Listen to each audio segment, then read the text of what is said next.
हट जाओ। শিলবৃষ্টি শিলাবৃষ্টি। তুই কি কোন এতে উঠে বসে আছো? জয় ভোলে। हो गया? যাওয়া যায়। ছোট্ট পায়ে চলতে ঠিক পৌঁছে যাব। हेलो बच्चा, हर हर महादेव। নমস্কার বন্ধুরা, আমি আপনাদের সাথে আজকে শেয়ার করতে চলেছি মধ্যমহেশ্বর যাত্রার দ্বিতীয় পর্ব। ঠিক ধরেছেন, যারা একটু কদিন আগে আমার প্রথম পর্ব মিস করে গেছেন তাদের জন্য আমি ডেফিনেটলি কমেন্ট বক্সে আমার প্রথম পর্বের লিঙ্কটা দিয়ে দেবো।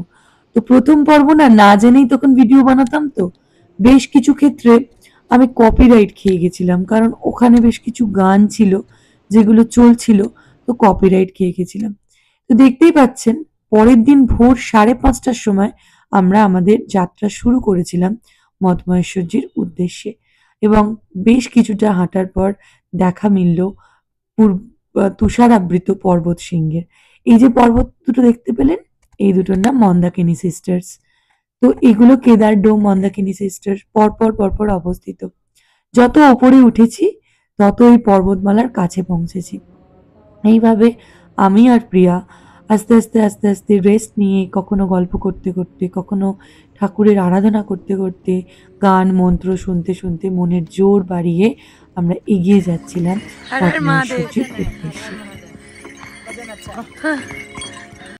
এই যে ঘোড়া দেখতে পেলেন, এখানে ইউনিয়নের ঘোড়া চলে এই রাস্তায়, যেটা আপনাদের পুরোপুরি একদম আকতলিধার থেকে মঠমহেশ্বর ধাম পৌঁছে দেবেন। এবং এই ঘোড়ার মোটামুটি 6,000 টাকা আপ অ্যান্ড ডাউন মতো চার্জ রয়েছে। যারা যেতে পারেন না হেঁটে, তাদের জন্য ঘোড়ায় যাওয়াটাই শ্রেয় হবে।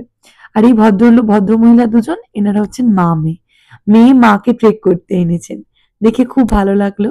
আর এই ছোট শিশুগুলোর সাথে আমরা অনাবিল আনন্দে মিশে গেছিলাম। ওরা সামার ভ্যাকেশনে ওদের গ্রামের বাড়ি ঘুরতে এসছে, সেই গল্পই করছিল। আর আমরা আস্তে এইভাবে পরিচয় করতে কখনো গ্রামের মানুষের সাথে, কখনো এই যাত্রাপথে চলা মানুষদের সাথে আলাপ করতে গল্প করতে এগিয়ে যাচ্ছিলাম। কখনো প্রিয়া আগে, কখনো আমি পেছনে, কখনো আমি আগে, কখনো প্রিয়া পেছনে। বেশ খানিকটা প্যাচ তো আমরা একাই হেঁটেছি, কিন্তু রাস্তা একটাই। কোনো শর্টকাট যদি আপনি না নেন তাহলে রাস্তা হারিয়ে যাওয়ার কোনো ভয় নেই। এবং আমাদের তো যে গাইড ছিল, দুজন বাচ্চা ছেলে, আমাদের ভাইরা, যারা আমাদের পোর্টারও ছিল, তারা আগেই এগিয়ে গেছিল।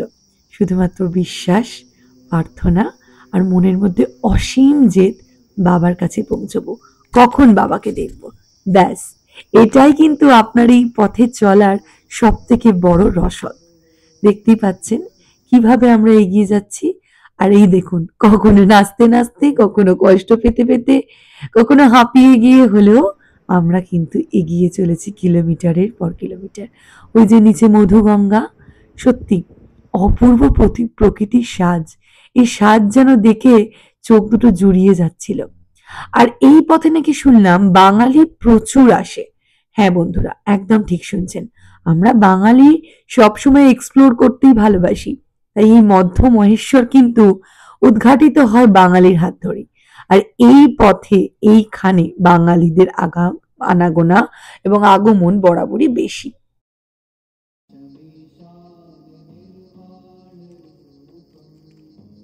মাঝে এই রাস্তাতে বেশ কিছু প্যাচেস আসছিল যেগুলো খুবই খাড়াই, প্রায় 40 ডিগ্রিতে আমরা উঠছিলাম, এবং নানুচট্টি যাওয়ার পর আমরা 50 ডিগ্রিতে আমরা পুরো উঠেছিলাম। তো যত ওপরে উঠেছি তত খাড়াই আর কি, চড়াইটা অনেক বেশি হয়ে যাচ্ছিল। তাই উপায় ছিল না, মাঝে এইভাবেই একটুখানি রেস্ট নিয়ে নিতে হচ্ছিল। তো যাই হোক, এই মধ্যমহেশ্বরকে ঘিরে আছে কিন্তু নানা পৌরাণিক কাহিনী, যেটা আমি আপনাদের সাথে সেই গল্প শেয়ার করব যখন আমি বুড়া মঠমহেশ্বর উঠবো সেই সময়।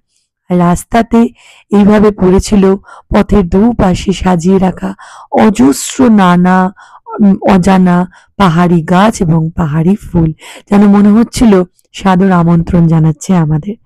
এইভাবেই যে কখন চলে এলাম নানু, বুঝতেই পারলাম না। আর নানুতে কিন্তু আপনারা জিও একদমই পাবেন না। নানুতে জাস্ট ঢোকার মুখেই একটা সুন্দর রেস্ট নেওয়ার জায়গা আছে, বিশ্রামের জায়গা। সেখানে আপনারা থাকতেও পারেন। যারা অনেকেই প্রথম দিন হেঁটে চলে আসতে পারেন নানু অবধি, তারা অনেকেই এখানে থাকেন। এখানে খাওয়া থাকা নিয়ে 500 টাকা পার হেড। যত এগোবেন তত জলের বোতলের দাম বাড়বে, খাওয়া থাকার থাকার মিনিমাম, কিন্তু খাওয়াটাও বাড়বে এবং মিনিমাম খাবার পাবেন আপনারা, ডাল ভাত সবজি। যাই হোক, রাস্তা দিয়ে যেতে যেতে অনেক কিছু এক্সপিরিয়েন্স গ্যাদার করলাম, তার মধ্যে এটি একটি অন্যতম। হঠাৎ করে দেখলাম একটি মহিষ তীব্র গতিবেগে ছুটে আসছে, আর তাকে দেখে সবাই ভয় পাচ্ছিল। কিছুক্ষণ বাদে জানতে পারলাম যে ও নাকি ঘাস ঘাস খেতে বেরিয়েছিল, ওই যে। আর পেছনে ওর যে মানে আর কি মালিক, সে একটা বাচ্চা ছেলে, সে ছুটে ছুটে আসছিল। তো পরে আমরা এটা দেখলাম। তো এইরকম আস্তে আস্তে রাস্তা দিয়ে যেতে যেতে বহু অচেনা মানুষজনের সঙ্গে আলাপ। এই যে টিমটা দেখতে পাচ্ছেন, এনারা প্রত্যেকেই কর্পোরেট সেক্টরে কাজ করেন এবং এনারা প্রত্যেকেই দিল্লিতে থাকেন। তো রাস্তাতে আমরা তো ওই অপরিচিত মানুষগুলোই এই যে যাত্রাগুলো করি বা ট্রেক গুলো করি, স্পিরিচুয়াল ট্রেক, এখানে কিন্তু আমরা একে অপরের পরিপূরক। কারুর শরীর খারাপ হলে বা কারুর কোনো অসুবিধায় পড়লে এই মানুষগুলোই কিন্তু সাহায্যের হাত প্রথম এগিয়ে দেয়। কেউ আর তখন সাহায্য করার থাকে না। তো এইভাবেই বেশ কিছু ট্রেক করে আমার যে এক্সপিরিয়েন্স গ্যাদার করেছি, সেখান থেকে আমি আপনাদের সাথে আমার এক্সপিরিয়েন্স ডেফিনেটলি শেয়ার করব। মধ্যমহেশ্বর, বুড়া মধ্যমহেশ্বর এবং তারপরে আমরা কল্পেশ্বর কিভাবে গেলাম, কিভাবে কি প্ল্যান করলাম, কোথায় থাকলাম, কত খরচ হলো, সব আপনাদের সাথে শেয়ার করব। এই একটা টিম আমাদের আগে উঠেছিল, মানে একসাথেই আমরা শুরু করেছিলাম। সবকটা ছেলে ছিল বলে ওরা গিয়ে সেই দিনই মানে না থেকে দর্শন করে আবার নেমে আসছিল পরের দিন। কিন্তু আমরা তো দুটো মেয়ে যাচ্ছিলাম, তাই আমাদের ওই কচ্ছপের মতো গতিবেগ ছিল, কিন্তু স্লো হলেও স্টেডি ছিল আর মনের মধ্যে অনেক অনেক জোর ছিল। এইভাবে যে কখন চলে যাচ্ছিলাম সেই স্বর্গের রাস্তায়, বুঝতেই পারছিলাম না।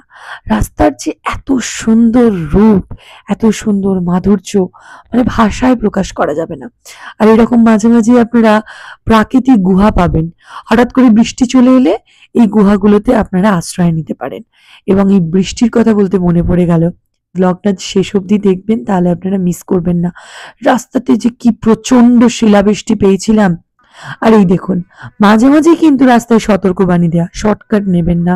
হ্যাঁ, এবং শর্টকাট নিলে যেটা হয়, এই জঙ্গল পুরো একদম জঙ্গলের মধ্যে দিয়ে পুরো রাস্তা, তো তো এই রাস্তা যদি একবার হারিয়ে যায়, আপনাকে উদ্ধার করতে কেউ আসবে না। আর এখানে এসে আমার বাঙালি ফ্যান, ওই যে আন্টি যাচ্ছে ঘোড়ায়, সিরিয়াল করো না। ও মাই god, safe to say that he was there for you guys. किसी को नहीं दिख रहा है।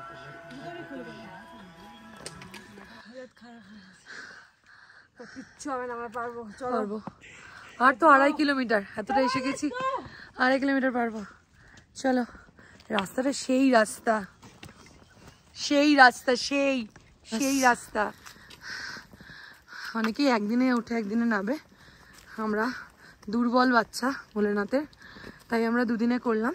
বাট যে কথায় বলে না, যার কেউ থাকে না তার পাশে সর্বদা ভগবান থাকেন। তো এই দিল্লির যে টিমটা, ওরা আমাদের সাথে মার্চ করে গেছিল এবং ওদের মধ্যে অনেক, ওরা জাস্ট রুদ্রনাথে, ওদের মধ্যে একজন রুদ্রনাথ থেকে ট্রেক করে ফিরছিল। তো ওদের কাছ থেকে গল্প শুনছিলাম এবং একটা সেফ একটা জোন মতো পেয়েছিলাম, কারণ যতই হোক আমরা দুটো মেয়ে যথেষ্ট আস্তে হাঁটছিলাম। তো ওদেরকে পেয়ে মনের মানে জোরটা অনেকটা পেয়ে গেছিলাম। ওরা প্রায় 7 জনের একটা গ্রুপ ছিল, প্রত্যেকেই চাকরি করেন। তো গল্প শুনছিলাম, সবার সবার জীবনের আলাদা আলাদা গল্প, ভালোই লাগছিল শুনতে শুনতে। তো এই যে মধ্যমহেশ্বর কিন্তু উত্তরাখণ্ডের হরিদ্বার, ঋষিকেশ হয়ে সোজা উখিমঠ, তারপরে উখিমঠ থেকে রাঞ্চি গ্রাম, এবং রাঞ্চি গ্রাম হচ্ছে লাস্ট মোটরেবল রুট, সেখান থেকে আপনাদেরকে পায়ে হেঁটে যাত্রা শুরু করতে হবে। এই দেখুন, বলতে বলতেই তেড়ে বৃষ্টি নেমে গেছে আর আমাদের হালাত খারাপ। বৃষ্টিতে রাস্তা পুরো স্লিপ করছে, এখনো বলছে 1 ঘন্টা। বৃষ্টির মধ্যে ভিজে ভিজে যাচ্ছি, আর 1/2 কিলোমিটার পৌঁছে যাবো। 2 किलोमीटर तो उसने बोला 1/2 किलोमीटर। उससे पहले भी पूछा हमने किसी से, शिलावृष्टि शिलावृष्टि शिलावृष्टि, वाह, बस 8 घंटा पहले ही ऐसे शिलावृष्टि, पूरा वाइट हो जाएगा। रास्ते ब्लॉक हो गए, बस मजे आ रहे हैं पूरे। This is better. বাবা बहुत ठंड लग रही है बाबा। শিলাবৃষ্টি হচ্ছে, পাহাড়ে শিলাবৃষ্টি এইভাবে প্রথমবার দেখছি। অদ্ভুত এক্সপিরিয়েন্স ফিল করছে। आपको पता है क्या हो रहा है वैसे असल में? पहाड़ अपना जो कोट है ना सर्दियों का वो उतार रहे हैं ताकि ये जो फूल है ना ये अच्छे से दिखे।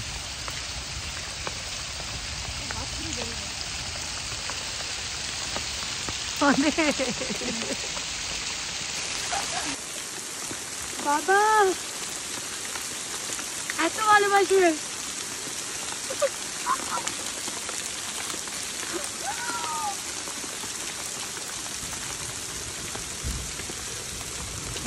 मधुमैशी जी हमको स्वागत दिया, देखो सब।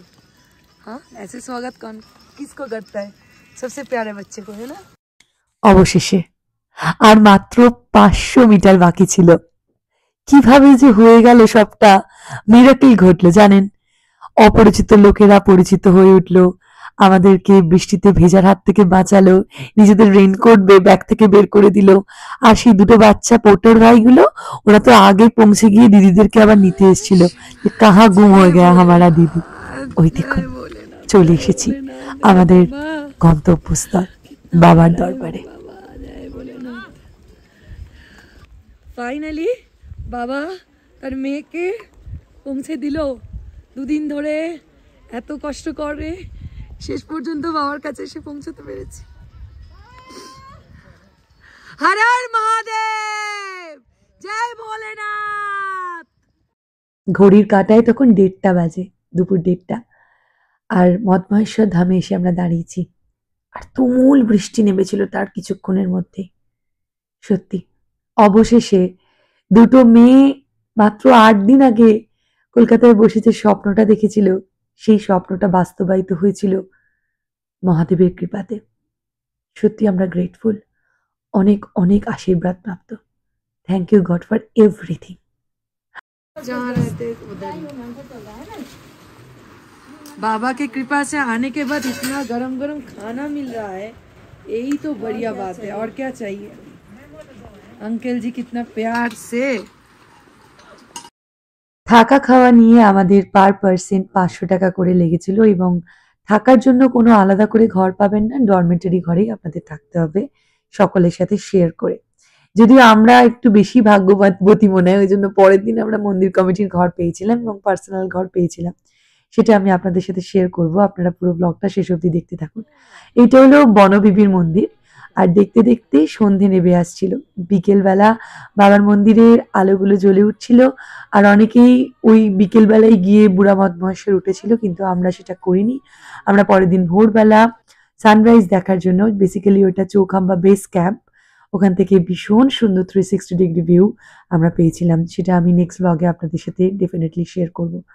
এই যে সন্ধেবেলার মনোরম দৃশ্য, এবং ওখানে গান চলছিল আরতি শুরু হওয়ার আগে, এবং প্রায় লম্বা লাইন। সন্ধেবেলা প্রায় অনেকেই পৌঁছে গেছিল, বেশিরভাগ 90% লোকজন সন্ধ্যের মধ্যে পৌঁছে গেছিল এবং বিশাল বড় লাইন পড়েছিল বাবার আরতি দেখার জন্য। আমরাও বসে পড়েছিলাম। এবং এখানে কিন্তু বাবার যে মূর্তি আছেন, সেই মূর্তির কোনো রকম ছবি আপনি তুলতে পারবেন না, তাহলে আপনার ফোনটা একদম তৎক্ষণাৎ কেড়ে নেবে। এবং আপনার ফোন থেকে যদি কোনো ছবি দেখেন ওনারা, তাহলে ডিলিট করে দেবে। এই পাশেই মন্দির কমিটির লোকজন, মন্দির কমিটির থাকার জায়গা, এবং আমাদের দুটি মেয়ের পাশে মন্দির কমিটির পুরোহিতদের সহায়তা পেয়েছিলাম। পাহাড়ে ঝুপ করে অন্ধকার নামার সাথে সাথে আমাদের চোখও ঝুপ করে ক্লান্তি আর ঘুম নেমে এলো। আর পরদিন সকালে আমাদের যাওয়া ছিল early morning Chaukhamba base camp বা বুড়া মদমহেশ্বর। দেখা হচ্ছে নেক্সট ব্লগে। টিল দিন টাটা, হর হর মহাদেব।